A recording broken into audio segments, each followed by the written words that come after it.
Sir, are you worried about being held in contempt?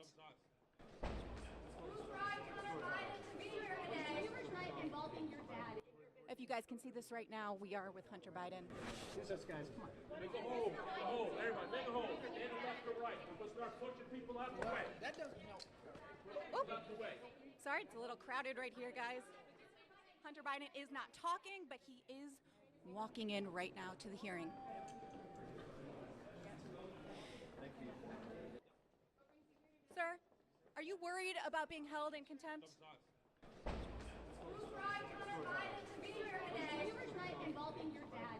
If you guys can see this right now, we are with Hunter Biden. Here's us, guys. Come on. Make a hole. Make a hole. Everybody, make a hole. Stand left to right. We'll start pushing people out the way. That doesn't help. Out the way. Sorry, it's a little crowded right here, guys. Hunter Biden is not talking, but he is walking in right now to the hearing. He complied with the subpoena. We would have expired. We would have loved that. Do any other compliance. members wish to be heard? Mr. Chair Chairman. recognizes Ms. Mace from South Carolina. Thank you, Mr. Chairman, Chairman Comer. First of all, my first question is, who bribed Hunter Biden to be here today? That's my first question. Second question, you are the epitome of white privilege, coming into the Oversight Committee, spitting in our face, ignoring a congressional subpoena to be deposed. What are you afraid of? You have no balls to come up here and... Mr. Chairman, point of inquiry. Mr. Chairman, If The ladies recognize. I'm not if the gentlelady wants to hear from Hunter things. Biden, we can hear from him right now, Mr. And Chairman. you Let's take a speak the vote and hear from president. Hunter I'm Biden. speaking. What are you women afraid allowed of? to speak Hold on, in here? hold on. Why Order. are you guys not willing to let Ms. Are Mace, women allowed to Mace. speak in All here right. or no? Okay. Are women allowed to speak in here or no? Order. Because you keep interrupting me. I'll interrupt the You keep chairman. I don't interrupting. know that he's a lady. I think that Hunter Biden should be arrested right here, right now, and go straight to jail. Our nation is founded on the rule of law. Come on. And the premise that the law applies equally to everyone, no matter what your last Point of order, name. Mr. Chairman. Point of It order. doesn't matter who you are. Point of order, Mr. Chairman. Biggs over here. Donald Trump Jr. Biggs over here. State your point, Mr. Biggs. Yeah, my point of order is this. Are we going to continue on with this blatant interruption? This is absurd and inappropriate. I intend to give my statement. I don't intend to have anybody interrupted. I'm not going to interrupt your statements. I think you should have decorum and courtesy and don't act like a bunch of nimrods. You just interrupted a woman. And that's 5. I got permission. Can we agree? Everyone has Mr. 5 Chairman, minutes. Can we agree? Point of order again. The assertion that I interrupted was absolutely false. That's typical of the gentleman who spoke it. I got permission to speak from the chairman. I spoke. I was interrupted yet again by the gentleman who doesn't choose to go through the chair and follow proper order. I encourage us. I think if we're going to have any respect at all, we need to have proper decorum. Well said. Well said.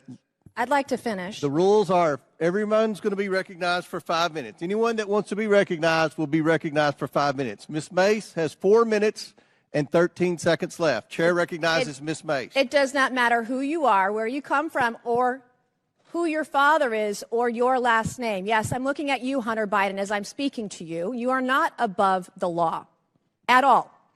The facts in this case are crystal clear. This committee used and issued a lawful subpoena to Hunter Biden, a critical witness in this committee's investigation into Biden family corruption. Hunter Biden and his lawyers did not claim privilege of any kind because clearly he has none. They didn't contest the legitimacy of our reasons for issuing this subpoena, no reasons, because they clearly are legitimate. And yet he refused to comply. Trump's family members, Donald Trump Jr., he did not defy a congressional subpoena. He showed up multiple times for multiple depositions for several hours. In doing so, Hunter Biden broke the law. He did so deliberately. You did so flagrantly. You showed up on the Hill, on the Senate side, the day of that congressional subpoena to defy it and spit in the face of this committee. That's what you did. The question the American people are asking us is, what is Hunter Biden so afraid of? Why can't you show up for a congressional deposition? You're here for a political stunt. This is just a PR stunt to you. This is just a game that you are playing with the American people. You're playing with the truth Hunter Biden wasn't afraid to sell access to Joe Biden to the highest bidder when he was in elected office. He wasn't afraid to trade on the Biden brand, peddle influence, and share those ill-gotten gains with members of his family, including Joe Biden. He wasn't afraid to compromise the integrity of the presidency and vice presidency by involving Joe Biden in shady business deals with our foreign adversaries. But Hunter Biden, you were too afraid to show up for a deposition, and you still can't today. I believe that Hunter Biden should be held completely in contempt. I think he should be hauled off to jail right now, because it wasn't long ago, too, my friends on the other side of the aisle, that you also believed in the power of a congressional subpoena.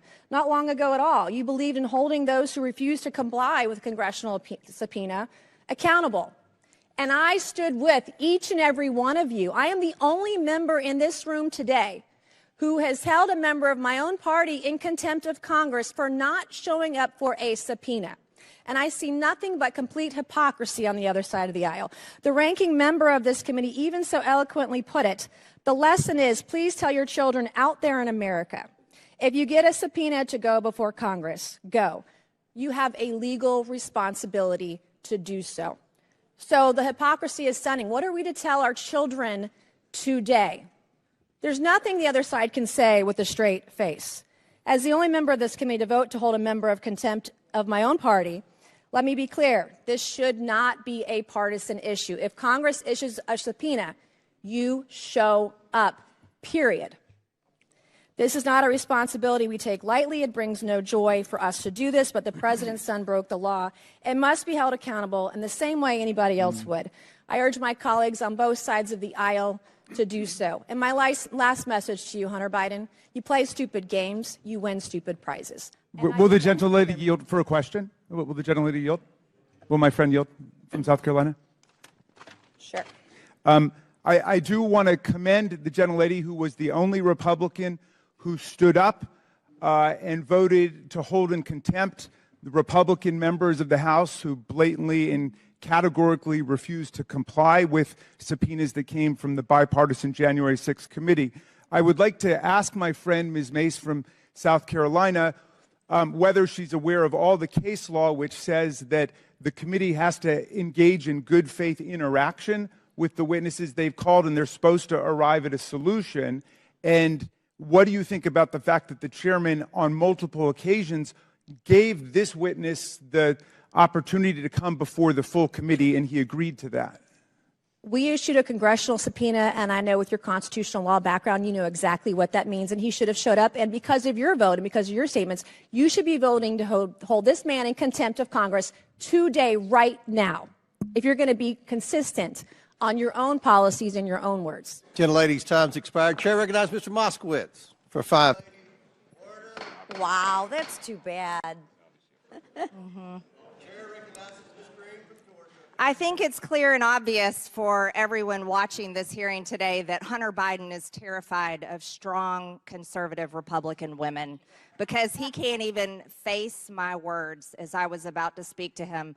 What a coward. And this is also a coward that sat right here in front of Mickey Babbitt, Ashley Babbitt's mother, who was murdered on January 6th by Michael Byrd, the Capitol Police officer. And you want to talk about a committee, a political sham? I'll totally disagree with you, Ms. Mace. That January 6th committee was not bipartisan. It was a complete setup to go after President Trump, go after Republicans, go after anyone that believes in free and fair elections, people that believe the Department of Justice should be fair and balanced, not a political weaponized department of the federal government that is targeting President Trump, his supporters, people that walked in the Capitol on January 6th, and now people that stood outside the Capitol. There's been no justice for Ashley Babbitt's family. Michael Byrd has never been charged with anything. He was let off, and he was given a promotion and allowed to walk free. And Hunter Biden just walked out. That is an example of not following the law. Hunter Biden thinks he's above the law. Don Jr., Eric Trump, Ivanka, Trump family members had to come in to Democrat subpoenas and be questioned by Democrats for over 8 hours, each of them, Hunter Biden runs away. Hunter Biden did not come when we subpoenaed him. He did not follow the law. And then one of our colleagues helped him evade his subpoena by going and reserving a press conference for him on his behalf, helped him evade the subpoena, helped Hunter Biden break the law. Let's talk about his own father's words. President Joe Biden said in October 2021 that individuals who defy subpoenas from the January 6th House Select Committee should be prosecuted.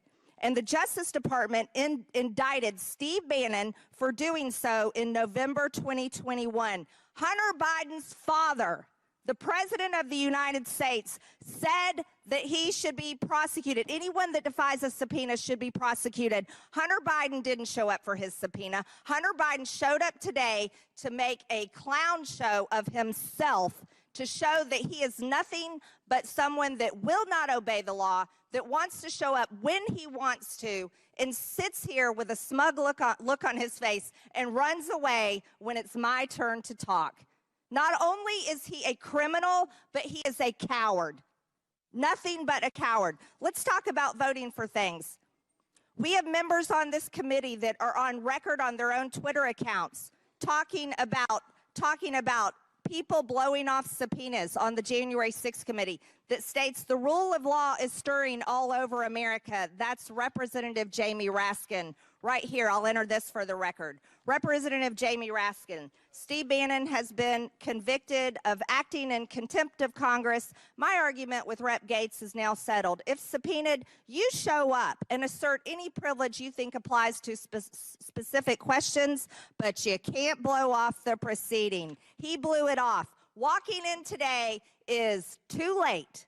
We have to hold Hunter Biden in contempt of Congress because he's not above the law, and neither is the President of the United States. And this committee has produced more evidence that any Democrat ever dreamed of having against President Trump and his family, while they constantly make up lies and attacks about the Trump family and President Trump.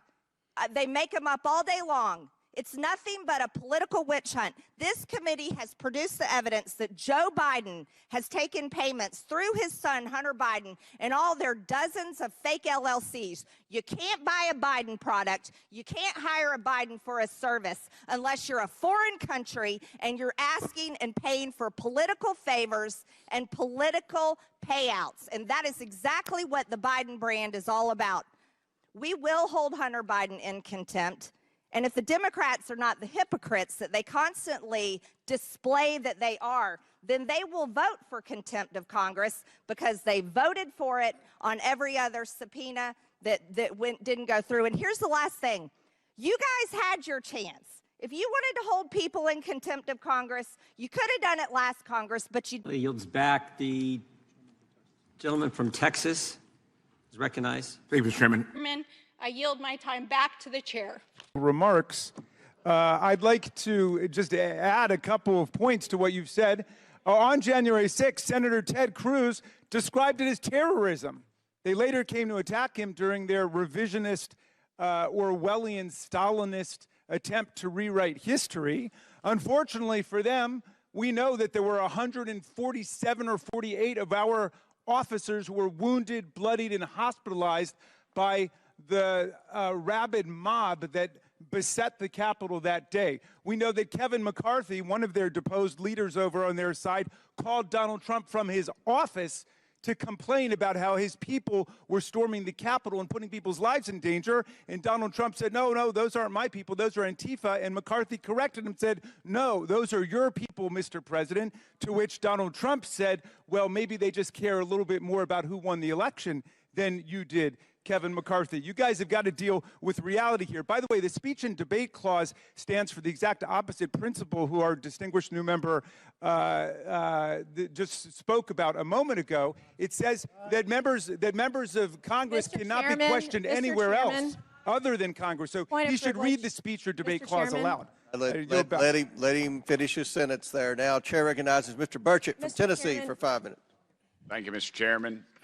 My colleagues seem to want to talk about the justice system, so let's talk about it. November of last year, the chairman issued a subpoena to Hunter Biden to appear on December 13th, for a closed-door deposition. Instead of respecting the rule of law, Hunter Biden chose to give a press conference on the front steps of the Senate. To show such contempt for Congress without fear of repercussions highlights a theme throughout this administration and Democrat administrations before it. If you're a big-name Democrat, then you are immune to prosecution.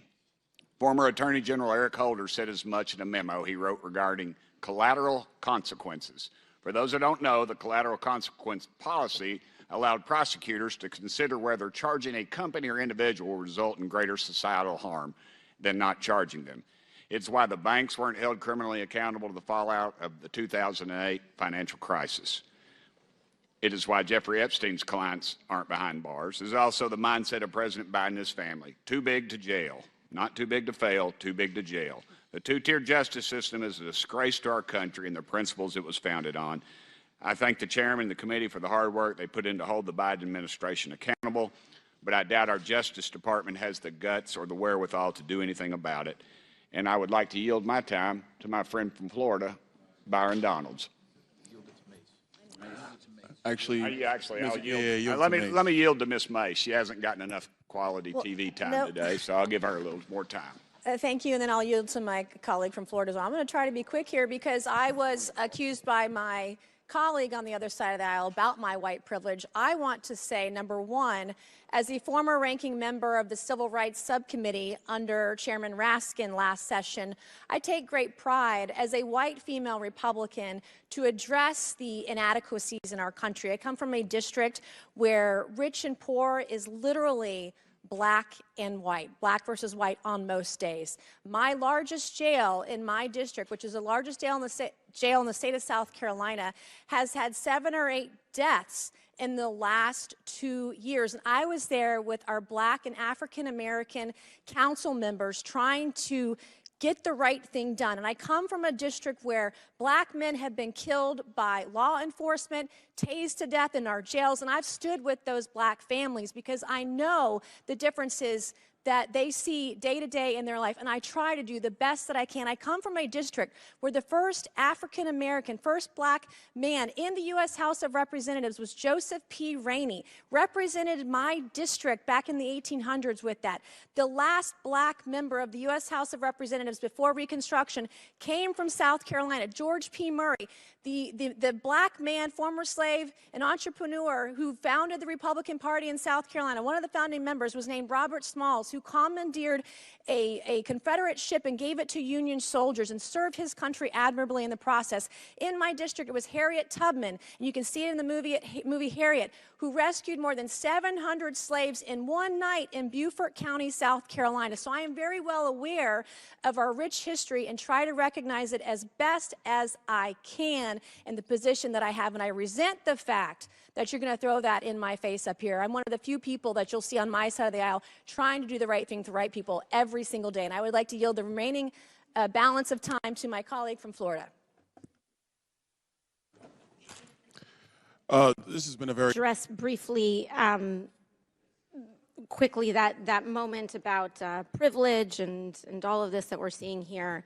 It was a very beautiful speech by the gentlelady, who, as she mentioned, was helped lead on the now majority side, the Civil Rights and Civil Liberties Subcommittee. But I think it's so exemplary of the point that she also oversaw the elimination of the Civil Rights Subcommittee on this committee, which really kind of gives the whole game away. We show up, we give speeches, we give flowery words, but at the end of the day, participate in the structural erosion of the rights and representation of people that are marginalized, women, people of color, people that just need to see their due process and civil liberties protected in this country. But I will move on. As also the Republican side had mentioned in their many raisings of the January 6th committee, that it's not just Hunter Biden, you, me, any individual subject to equal treatment under the law, to be held up to accountability under the law, but it is also these committees and this committee that is subject to oversight and law. We must comply with the law here as well. Now, I may be one of the very few people that actually believes in Congress. in this country. But I do, and many of us do here. And we have an obligation to engage in good faith participation to execute and comply with the subpoena. The chairman said in front of the country several times to Hunter Biden, you can show up here in front of the world, in front of the public. Hunter Biden took him up on that offer. He said, I will show up in public. I will show up in public. He showed up here today. He showed up here in the past. And Mr. Chairman, I know you do your best with what you've got, but you've got members here that have submitted falsified evidence to the record. You have members here that have submitted and mischaracterized closed-door hearings, and people want to say back and forth at the end of the day, it doesn't matter what party it's happened from. You've got members who've engaged in revenge porn in this committee. So it is understandable why Hunter Biden would want to testify in front of the public for the American people to be able to witness that testimony for themselves.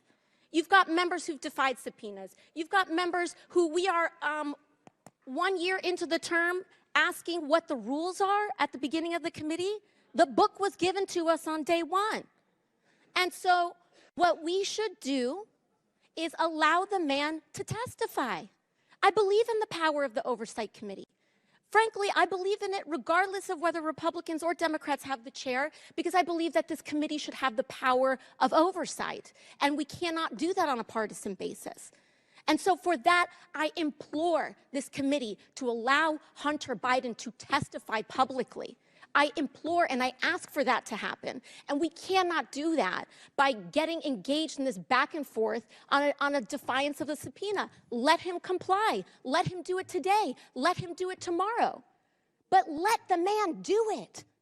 And with that, I yield back to the ranking member. Thank you, Ms. Ocasio-Cortez. I think you went right to the heart of the issue here. If this ended up going to court, Mr. Chairman, and I hope it doesn't, I really hope that this committee will act in a way to negotiate and achieve a compromise with the witness. But if it goes to the court, it's going to present a novel question. What happens when a committee represented by its distinguished chairman goes out in public and repeatedly invites and challenges a witness to come before the committee, and then that witness gives the answer, yes, I will come in? At that point, the committee pulls a bait and switch and says, well, we actually don't want you to come before the full committee as was offered repeatedly in public by the chairman, but instead we'd like you to come to a back room and do it there in a closed deposition. Now, undoubtedly, if that had been the original offer, the committee would stand in a very good place, the way we did with Mr. Biggs and Mr. Perry and Mr. Jordan, because they were told to come in, they were subpoenaed, and they blew off the subpoenas of the committee, which is why I don't think anybody should be voting on that side other than Ms. Mace, because Ms. Mace is the one who took the position that the rule of law means something. And I take the position if we give somebody a subpoena, they should come in. But there's a very sticky problem now. What happens when we give them one offer A and then switch it over to offer B? That's why I hope you will work it out, Mr. Chairman. Thank you for yielding. Gentlelady's time's expired. To respond to the gentlelady, he can come in for a hearing after the deposition. Now, recognize Ranking Member Raskin. Thank you, Mr. Chairman. We believe that everyone subpoenaed by Congress, whether it's Hunter Biden or Jim Jordan or Andy Biggs or Steve Bannon or Scott Perry, should engage in good faith compliance with the committee's requests and the committee's subpoenas. We are here today because the chairman has bizarrely decided to obstruct his own investigation and is now seeking to hold Hunter Biden in contempt after he accepted the chairman's multiple public offers to come answer the committee's questions under oath before the American people. This is at the same time that they stand by the categorical non-compliance of Republican members of Congress, like Mr. Jordan, who have material information about the violent attack. One moment. The cameras cannot be in the well. Cameras cannot be in the well. Cameras cannot be in the well. Yeah. All right, proceed, Mr. Raskin. Thank you. But I was just making the point that our colleagues who are arraigning Mr. Biden today on charges that he has not rendered 100% compliance, allegedly with a subpoena, are standing by Republican colleagues who've rendered 0% compliance with their subpoenas, including Mr. Jordan, Mr. Biggs, and Mr. Perry, when they have material information about the violent attack on the Capitol, the Congress, and the Vice President of the United States on January 6, 2021.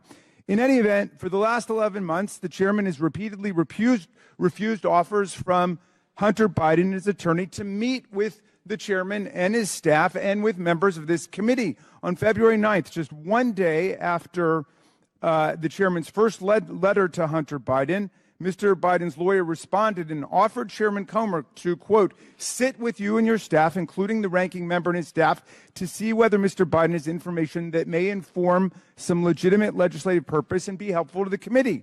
The chairman never responded. On September 13th, Mr. Biden's lawyer again wrote to Chairman Comer after a Newsmax interview in which the chairman falsely claimed that he never got a response back to his original letter. Mr. Biden's attorney explained the chairman actually never responded to his offer to sit down and discuss the committee's request, but stated that he remained available to have the discussion, but the chairman again completely failed to respond. 2 months later, on November 8th, Chairman Comer and Jordan issued subpoenas to Mr. Biden requiring his appearance for a deposition on December 13th. In the cover letter, the chairman noted, given your client's willingness to address this investigation publicly up to this point, we would expect him to testify before Congress. Throughout the fall, the chairman urged Mr. Biden to come appear at a public committee hearing. On September 13th, on Newsmax, the chairman stated, Hunter Biden is more than welcome to come in front of the committee. If he wants to clear his good name, if he wants to come and say, you know, there weren't 20 show companies, he's invited today. We'll drop everything. On October 31, on a nationwide podcast, the chairman stated, we have mountains of evidence. Now we're ready to bring them in. We're in the downhill phase now because we have so many documents and we can bring these people in for depositions or committee hearings, whichever they choose. For depositions or committee hearings, whichever they choose, and we can ask these questions with evidence. On November 6th, again on Newsmax, our good chairman stated, I will extend that invitation on your show right now, Rob, if the Biden family wants to join Tony Bobulinski in an official oversight committee hearing and answer questions that the American people have, then that invitation's open right now. They can come on in and do that. On November 28th, Hunter Biden, through his lawyer, agreed to Chairman Comer's multiple public requests. He agreed to appear precisely at a public hearing under oath to answer the committee's questions on December 13th. Exactly what our good colleagues, the Republicans who had information about January 6th, never agreed to do. They never agreed to testify anywhere under oath about what they knew.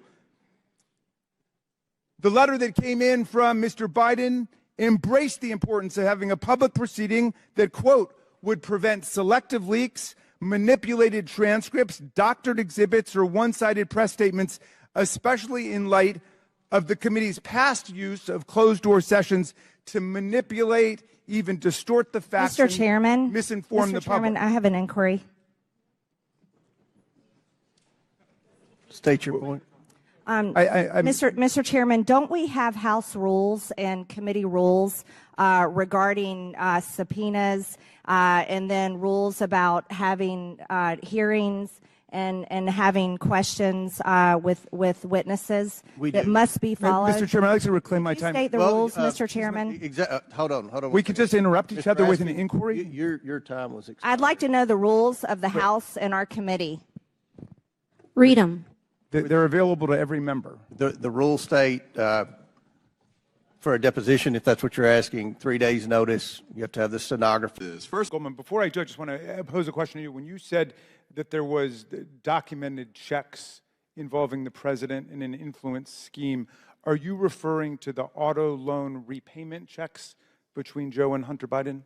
You mean the Porsche he got from Uzbekistan? Which auto are you? I don't know what kind of car, but are those the checks that you're referring to? The checks we're referring to were a check for $200,000 that came through the influence peddling scheme with AmeriCorps Health, and the $40,000 check that came through the influence peddling scheme with China, where I believe Mr. Bobulinski has stated publicly was a company that Joe Biden was supposed to be 10% owner. Okay, I'll reclaim my time. I think in both cases, I mean, there were a lot of words there, Mr. Chairman, but I think you're referring to the auto loan repayment with Hunter Biden. You're referring to the James Biden repayment. But if you've got documented receipts of foreign governments giving money directly to President Joe Biden, that's an outrageous violation of the Emoluments Clause, like the $7.8 million that Donald Trump pocketed while he was president, which for some reason you guys don't care about because you think the Constitution only applies to Democrats and not to Donald Trump.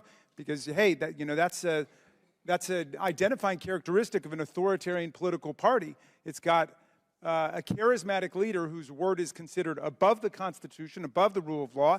You refuse to accept the results of democratic elections that don't go your way if you're an authoritarian party, and then you refuse to disavow or you embrace political violence as an instrument for obtaining and maintaining political power. So you guys didn't like when President Biden said that your party under Donald Trump has fallen into semi-fascist ways of operation. If the shoe semi-fits, you semi-wear it, okay?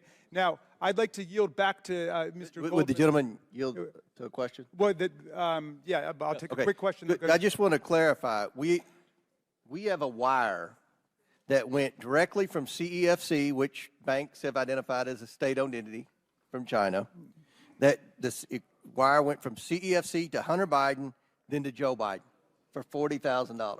Okay. Joe Biden has been directly implicated in the family influence peddling scheme at least 3 times. No, you haven't. You have not. I've not ever seen that. You have not produced read the bank memo. You have not produced the 40,000 is for Jim Biden. No. The 200,000 is from Jim Biden. The 40,000 is from Hunter Biden.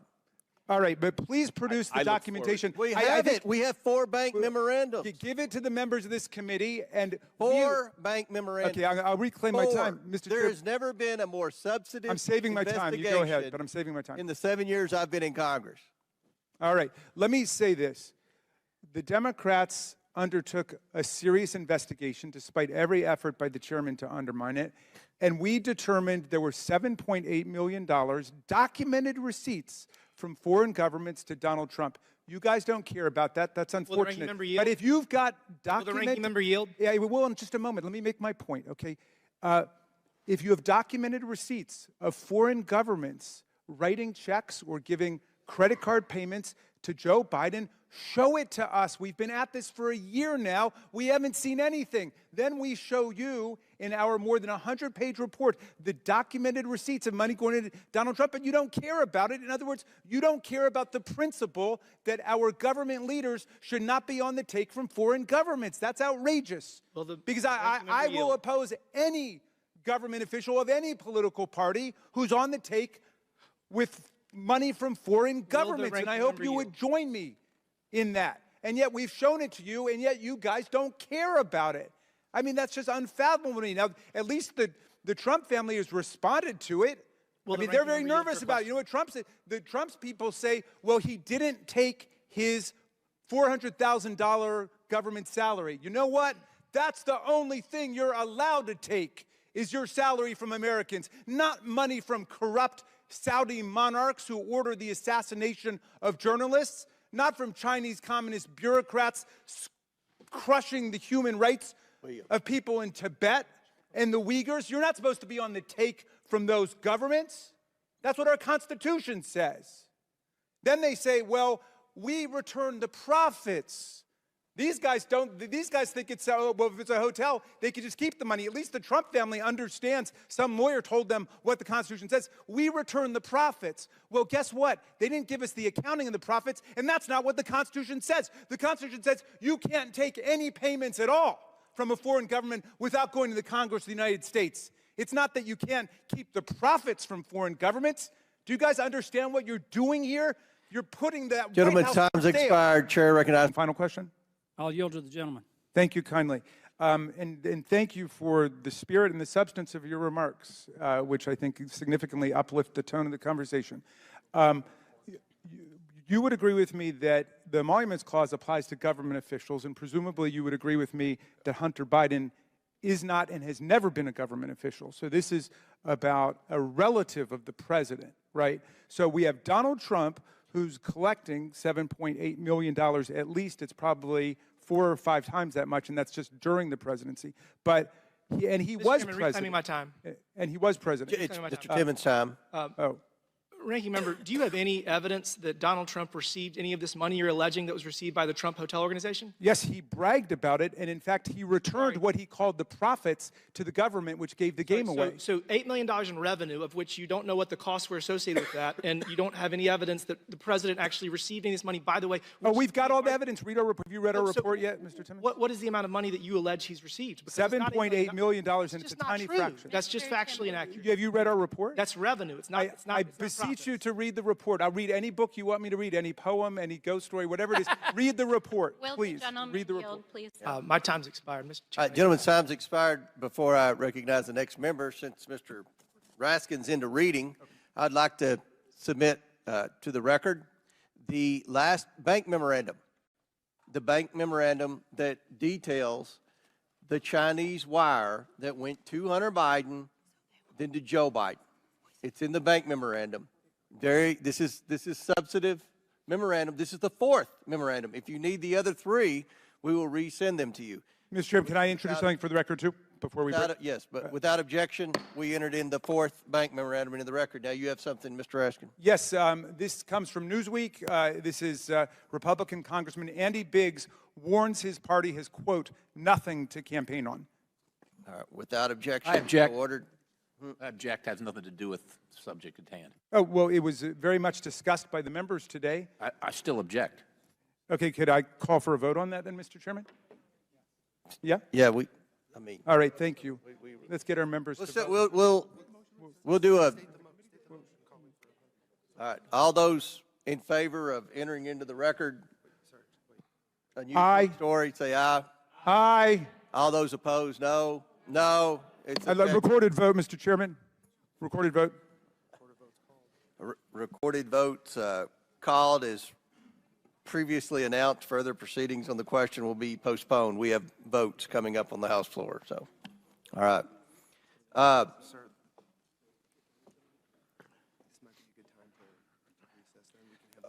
Okay. We have votes on the House floor. Have they been called? They're going to be called in 30 minutes. Votes on the House floor are going to be called in 30 minutes. We will recess until the last vote has been recorded. Then we'll reconvene and take up the amendments and the votes.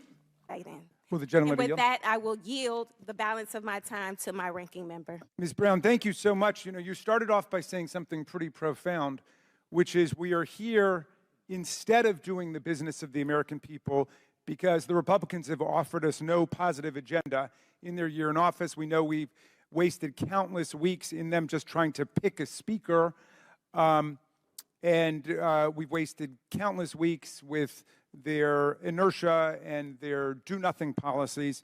But, Ms. Brown, I don't know if you recall, I just don't want people having to take your word for it. I think numerous Republicans have gotten up on the floor of the House complaining about the fact that they have no agenda.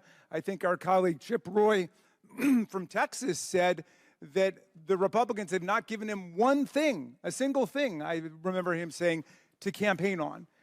So I just want to ask you, when you're saying that they have no agenda, that's not a partisan point. You're getting that from Republicans, aren't you?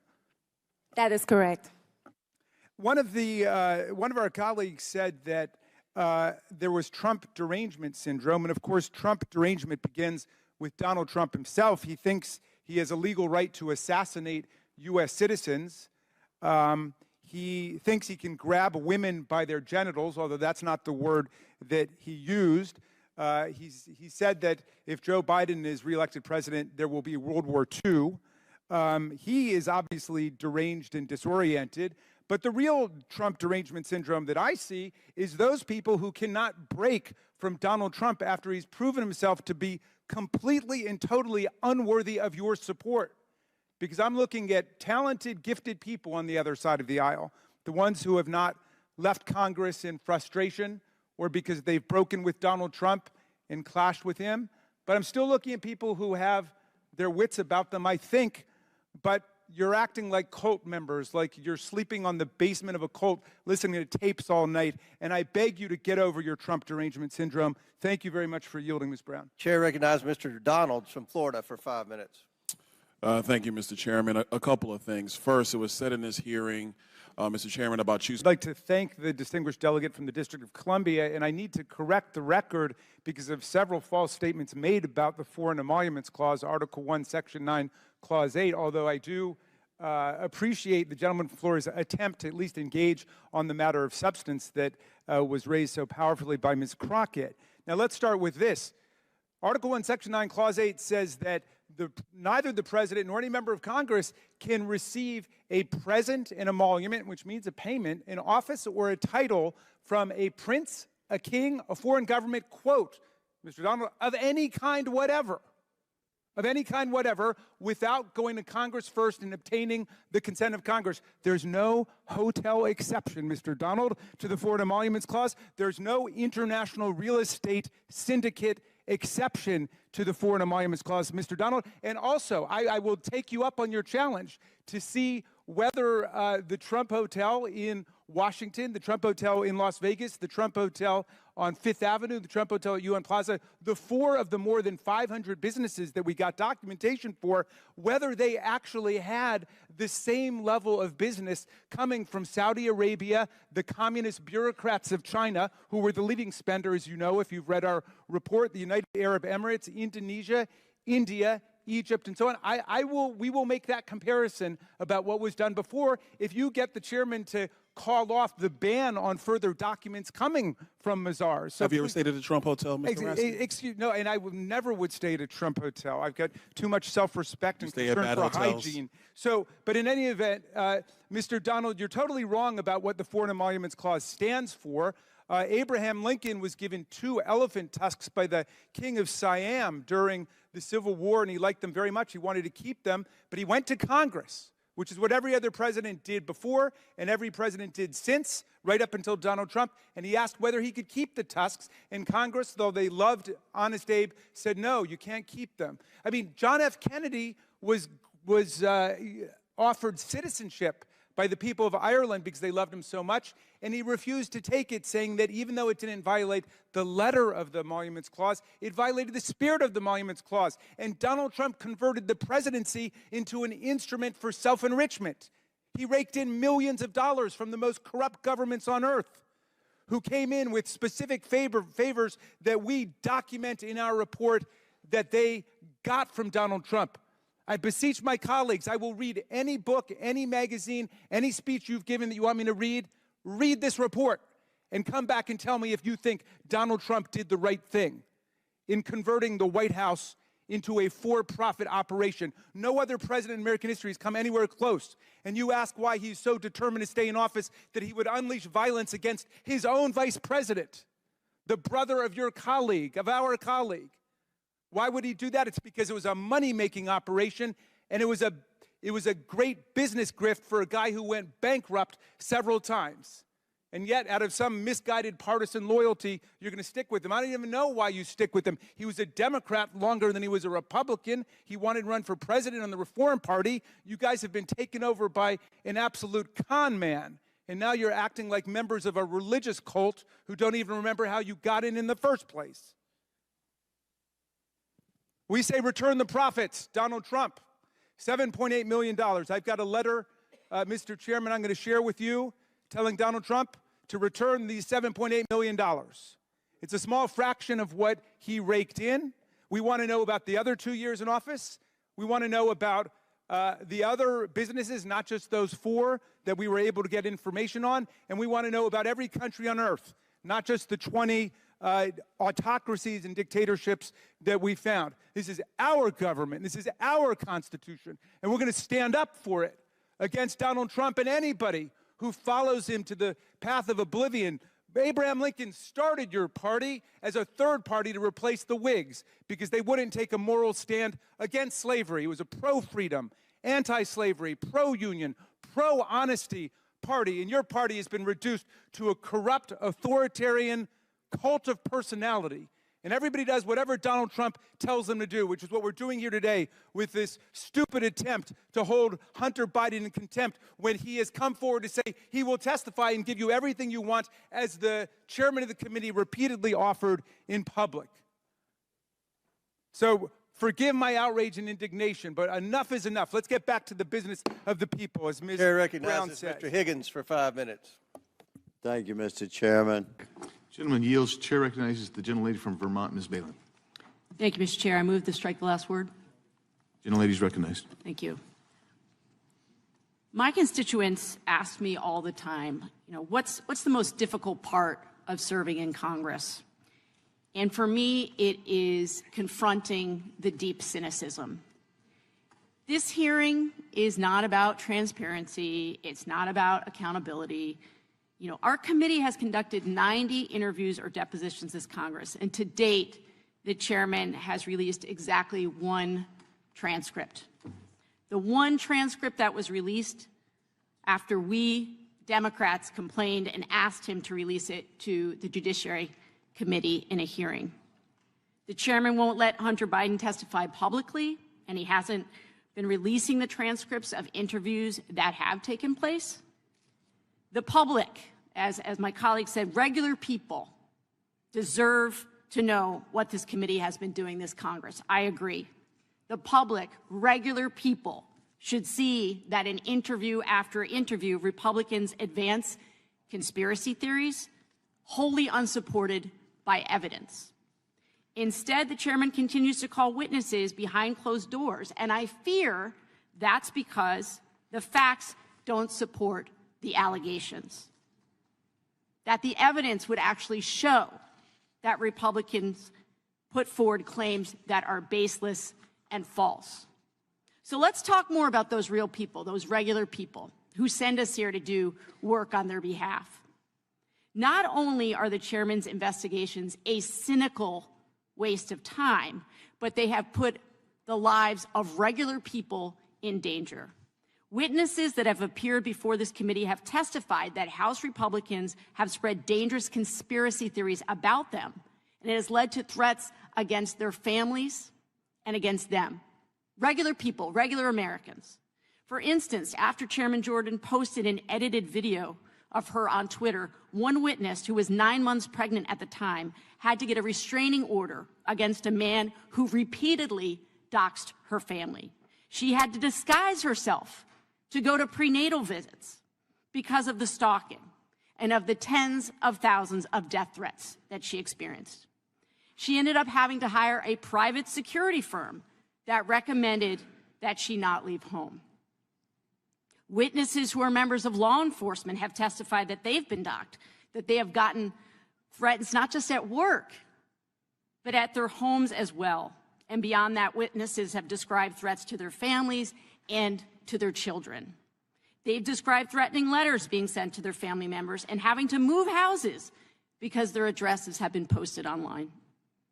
Many of the 90 interviews that the committee has conducted this Congress have been with ordinary Americans, regular people who are just trying to do their jobs. Republican investigations this Congress have jeopardized the health and the safety of everyday Americans, regular people, the people who sent us here to do work on their behalf. This committee appears to be more interested in advancing conspiracy theories than in doing our jobs, serving the people we represent, those regular people. The posturing here in this committee is rooted in a deep, dangerous cynicism, a cynicism that threatens our very democracy. and it is very hard to watch. I yield back. Nature of a substitute as offered by Ms. Crockett of Texas. Without objection, the amendment is considered as read. I reserve a point of order. Ms. Crockett is recognized for 5 minutes to explain her amendment. Thank you, Mr. Chair. I'm introducing this amendment to emphasize the importance of telling the truth. Chairman Comer has given us alternative facts about the testimony of Mr. Devin Archer provided to this committee, the Democrats and Republicans, but behind closed doors. Again, it's common sense not to trust my colleagues on the other side of the aisle when it comes to stating the facts, because they are the same ones that gave us alternative facts about the election. They gave us alternative facts about January 6th, and thus far they have given us alternative facts, at least to the American people, about their motivation for this impeachment inquiry. So I do have a few receipts that I'd like to go through. On December 6, 2023, Chairman Comer tweeted out that President Biden emailed with his son's business associates. But let me be clear, when consulting the transcript, it was determined that those were alternative facts. The actual facts found in Mr. Archer's transcribed interview show that President Biden was not involved in his son's business activities, and that during his more than a decade-long business relationship with Hunter Biden, Archer never witnessed President Biden have any involvement in his son's business dealings or take any official actions to benefit Hunter Biden or his businesses. And Archer never witnessed Hunter Biden discuss the substance of his business with his father or ask his father to take any official actions. Again, in August of 2023, Chair Comer stated in an interview to Newsmax that Mr. Archer, quote, admitted that the Burisma executives were squeezing Hunter Biden to try to do everything he could to get the prosecutor Shokin fired because they were going after their corrupt energy company. And lo and behold, a few days later, Joe Biden actually did that. After consulting the transcript, yet again, it was determined another alternative fact. The actual facts are that Mr. Archer specifically spoke about Ukraine and Hunter Biden's role with Burisma, the Ukrainian energy company on whose board they both served, and repeatedly stated Hunter Biden never discussed Burisma with his father and never asked his father to take an official action to benefit him or Burisma. Mr. Archer further stated that he had no reason to believe Vice President Biden's call for Shokin's removal was driven by anything other than the U.S. government's anti-corruption policy in Ukraine. Chairman Comer again tweeted, he loves his Twitter, on December 6th that President Biden was on speakerphone with the Biden family business associates over 20 times. We consulted the transcript and it was determined again, another alternative fact. Mr. Archer's transcribed interview actually states that while Hunter Biden spoke frequently with his father, sometimes when Hunter Biden was with other people, Mr. Archer stated he never witnessed any discussion of substantive business during these calls. Again, Chair Comer's association with reality about information brought forth by witnesses he demanded come in. Well, Chair Comer, we spun it. Again, about Mr. Archer's statements when it came down to President Biden. When we consult the transcript over and over and over, it's been determined that the facts that have been laid out by the members of this committee on the Republican side have been alternative facts. When Mr. Archer was directly asked during the transcribed interview if President Biden was the brand, Mr. Archer clarified that D.C. was the brand and that he and Hunter Biden helped to assemble a team of attorneys, lobbyists, and public officials, public affairs professionals to handle Burisma's government relations, and President Biden was not part of the D.C. team. It is no wonder that Hunter Biden wanted to come before everyone in public because, Mr. Chairman, it is vital that we continually have to set the record straight and make sure that alternative facts are not what's being handed out to the American people, but instead the facts, the real facts, reality. Well, the gentleman, I would also like to, yes. Just for a quick question, Ms. Crockett, and I thank you for that illuminating intervention, because I'm starting to wonder if the Russian hoax should apply to the lie about Burisma, which sits at the very heart of this investigation. That's the real hoax, isn't it? In fact, In fact, the Lev Parnas, who helped make it up, has been out there begging Chairman Comer and the Republicans to end this wild goose chase and to have him come testify about how they tried to concoct the lie in the first place. And yet, that's a witness that they don't want to hear from. I thank you. I yield back to you, Ms. Crockett. They don't want to hear that. And if we care about making sure that the American people know that we have transparency and truth on this committee, then I would implore this committee to release the transcripts publicly instead of tweeting out alternative facts about what has been testified.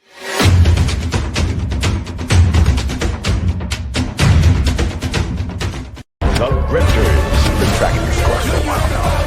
And I'm the only one who can bring you in.